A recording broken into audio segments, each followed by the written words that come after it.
Hey art fiends, welcome back to the channel. Today's video is an exciting one, for it's the start of a new series. I thought a fun idea would be for me to take characters from beloved franchises and design them in my own style. Now, to be clear, this isn't me picking apart these designs and fixing them or anything like that. This series will strictly be me drawing these characters in my own personal style, changing things up to fit more with my personal drawing aesthetic. For today's video, I thought we'd start with the characters from My Hero Academia. I have picked 8 of the students and 1 of the teachers to give my personal design treatment to. So, without further ado, let's jump right into my designs.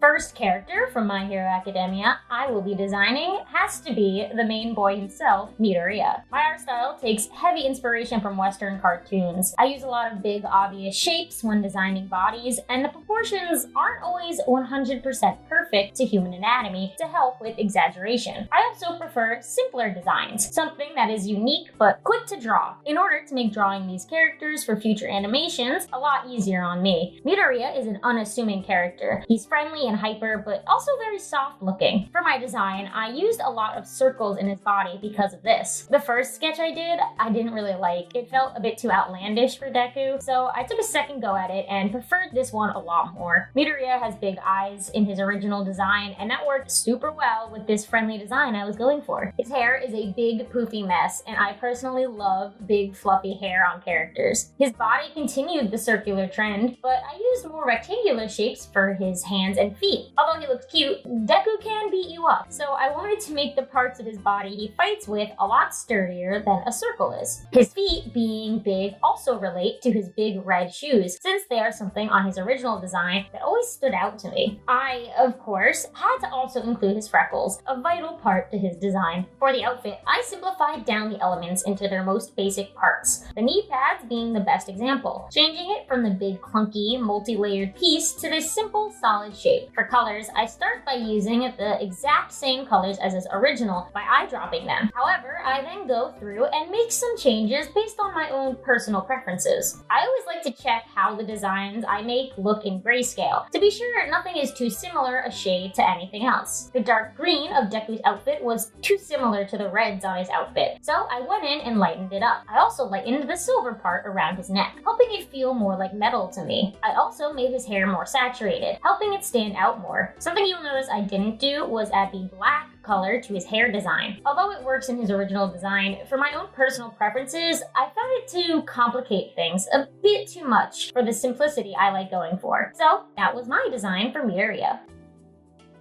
The second character up is the angry rival himself. Bakugou has a very large personality, and by that, I mean he's very loud and aggressive. This worked perfectly for me, however, since I immediately knew I wanted to use triangles for his body shape. While Mirria gives off short person energy, Bakugou definitely gives me tall, lanky energy. So I made sure to stretch his body out to make him tall, thin, and triangular. I have always struggled with Bakugou's hair, even before this video. I just could never seem to understand how it works. So for my version, I wanted to make sure that his hair made sense to me and I would feasibly be able to draw it again. I kept how messy it is, but made his hair follow more or less the same direction. Bakugou's outfit is very complex to me, so I definitely simplified it down a lot for my version. I got rid of the collar completely, since it felt like it clashed with him also having the spikes behind his head. I took off the garters from his belt and broke his shoes down to the most basic parts. The grenades on his hands are a very important part to keep, so I just drew them with a singular circle shape and implied the grooves, instead of drawing out every single groove like the original has. Moving to his colors, one thing that bugs me about Bakugou in general is how pale he is. His quirk lets him create explosions from the palms of his hands, and to me, that feels as though he would at least be a bit tan from being next to explosions so often. So I darkened his skin tone a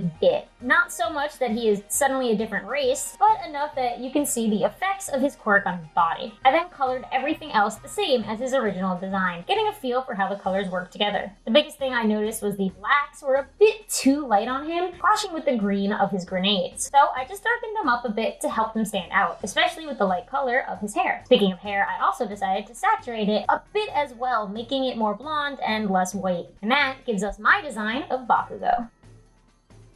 Next character up is Ocako. Like Mirria, Ocako is very unassuming when you look at her. She has a very bubbly personality, and everything about her screams circles to me. Her quirk makes things float, which also makes me think of bubbles, to even further push the circle idea. I didn't want her shapes to match too closely to Mirria, so that each of these designs can have variety in them. I decided to go with a big-cheeked face design for her. This type of face style always makes the characters look even younger and cuter than if they were just a solid shape. I used circles for her body, but unlike how Deku was one solid circle, Ocako was two circles stacked on top of each other. This works well because she is female, and female body structures are more curvy than males. Obviously, not everyone is super curvy, but my art style is all about pushing those shapes and over-exaggerating. So, for my personal design decision, it works. Since she is already so round, I wanted to keep Ocako on the chubbier side, her limbs also keeping that round shape. I gave her these big eyelashes to relate to her original design, as well as her cheek blush. Ochako's hair is very unique, and I wanted to translate the two layers into my own style. I used two very distinct shapes for her hair, the long parts on the side and the big puff in the back. I simplified her outfit down as well, focusing on the big shapes of her clothes instead of adding all those little details. I also simplified the pattern on her bodysuit, keeping it to its most obvious design. Going to colors, I started by using the exact colors from her original design. The changes I made were subtle, darkening the blacks and saturating the pinks to help them pop. But besides that, I stayed pretty close to the original. And that is my version of Ochako's design.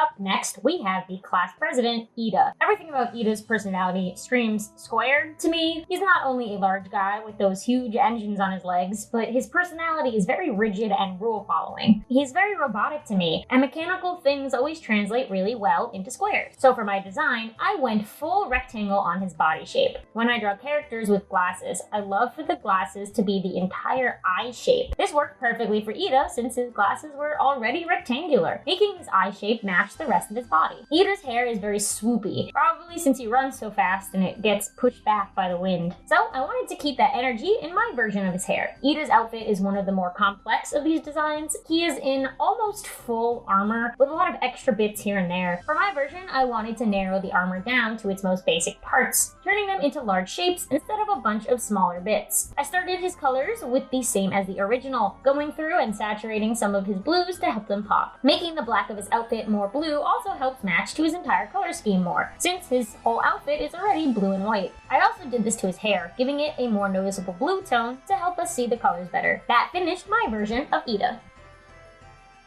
Next is the fire and ice boy himself, Todoroki. He's known as the class pretty boy, and for his shapes, I wanted him to be the most realistically proportioned of them all. To achieve that, I used a basic oval for his head and long rectangles for his body. To keep him young looking, I rounded the edges of his limbs so that they wouldn't be too sharp and become triangles. Todoroki has this resting bitch face, so for his eyes, I went for this hooded look. For his design elements, Todoroki is probably one of the more simple characters here. His hair has these simple middle bangs that show his dual-colored hair, and his outfit is also extremely simple. Although I would love to get rid of the pouches hanging on the front of his belt, they are referenced within the show specifically, so removing them would make the joke make no sense. For colors, I had a similar thought about Todoroki as I did Bakugou. Todoroki controls fire with one half of his body, so to me it would make sense if that half was tanner than the half that controls ice. So I started with color picking every one of these colors, but then changed the ice half of his body to have a lighter skin tone, blending the two together in the center of his face. Another thing that was always bugging me was that his eyebrows weren't also dual colored like his hair, so I was sure to do that in my design. His outfit didn't really need any color changes, the most being that I lightened some areas to use less colors in the overall design. I also made the white side of his hair lighter to help it feel more white and less gray. That gave me my version of Todoroki. Continuing on, next up is Kirishima. His quirk is all about hardening his body, which immediately made me go towards rectangles for him. However, he's not as sturdy looking to me as Ida is, having more edges to him to fight with. So I ended up combining triangles into the rectangular shapes I wanted to go for. This gave him a sturdy look, but also made him more fierce than stoic. His hair was interesting to figure out. Kirishima is another hairstyle that I struggled to draw right. I did a lot of simplifying to get his hair to look close enough to the original, but be easier on me to draw. Luckily, his outfit was on the simpler side. The most I did was remake his shoulder pads to be easier on me to draw, as well as cut out some of the extra bits that didn't seem necessary. The fabric flowing out from his waist was probably my favorite part to draw, since I love drawing flowy things so much. For colors, I start with taking the exact color from the original design. He has a lot of different shades of red all next to each other, but none of them really stand out from one another in any way to justify having so many different shades. So I went through and either lightened or saturated different parts to help them stand out. I also changed his shoes from that almost black red to the same red as his flowy fabric is. There was no other use of this color anywhere, and his shoes were way too similar to the pants for it to be its own color for my own preferences. So with that, I had finished my version of Kirishima. Moving on, next up to design is the electric boy, Kaminari. We got another male character that gives me strong triangular vibes. Electricity is something very sporadic and full of energy, which is also how I would describe Kaminari. He is very dim-witted and lazy, so I didn't feel as though his shoulders would be as broad as Bakugou's are. He really feels like a string bean to me, a pointy string bean. His hair was luckily a lot easier for me to depict than the other Bakugou squad boys. I love how his hair just constantly looks like he was shocked with electricity, which isn't too far from the truth. His outfit was also so simple, so I barely changed it for my version. He's just wearing a regular tracksuit with a t-shirt underneath it. His colors were also barely changed by me. Most I did was make his hair more saturated so it could stand out. But his black and white color scheme was perfect to me. He ended up being the easiest of all these characters to depict in my design style. So that is my version of Kaminari.